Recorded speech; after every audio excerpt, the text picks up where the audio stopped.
बस न बस आखिर पछि त यही घरको ज्वाइँ हुने गौ के अरे तिमी फुपू जहिले यही कुरा गर्नुहुन्छ म त गएँ आमा म करू नाच्न गएँ है आज त्यो लाउरेको पछि पछि धेरै नलाग है किन के भएर अब यतातिर बाउले सानो छँदैखेरि यता वचन दिइसकेको छ त्यो भाइ भन्नुसँग कसले बिहे गर्छ है आफ्नो कुल घरानको पनि इज्जत राख्नु पर्यो नि भने भाइसँग बिहे गरेर कुल घरको इज्जत हुन्छ म गएँ नचाहिँ नचाहिँ कुरा बोल्छ यहाँ आमा म गएँ मलाई ढिलो भइसक्यो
लाज मानेर परेली नझुकाऊ लाज मानेर मनमा कुरा नलुकाऊ भन आफै ठानेर परेली नझुकाऊ लाज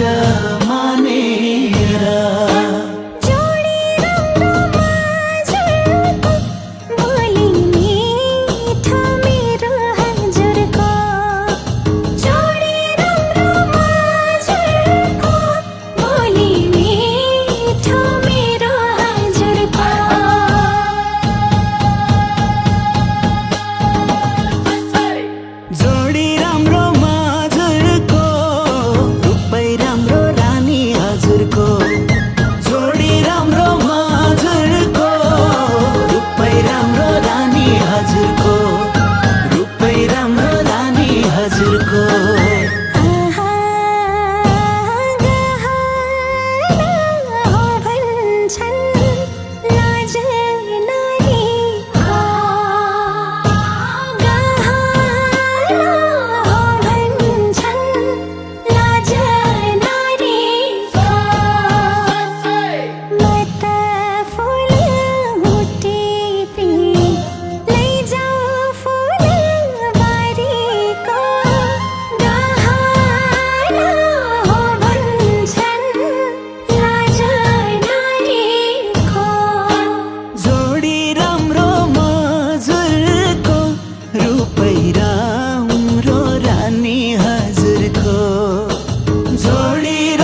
जोडी राम्रो हजुरको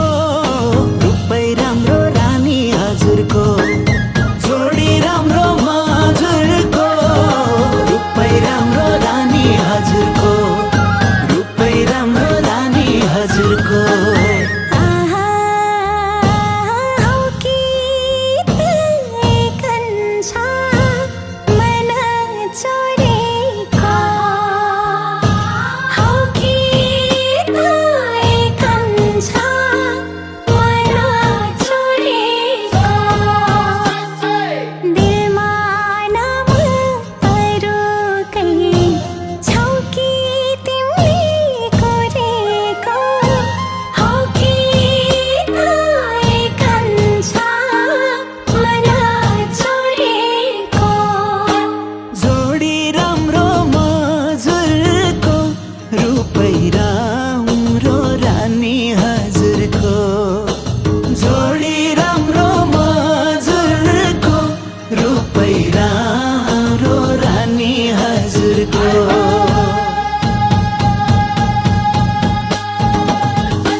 आफ्नो घरको ज्वाइँ बनाउला भनेको त तिम्रो त यहाँ अर्कै चर्तिका रहेछ त हँ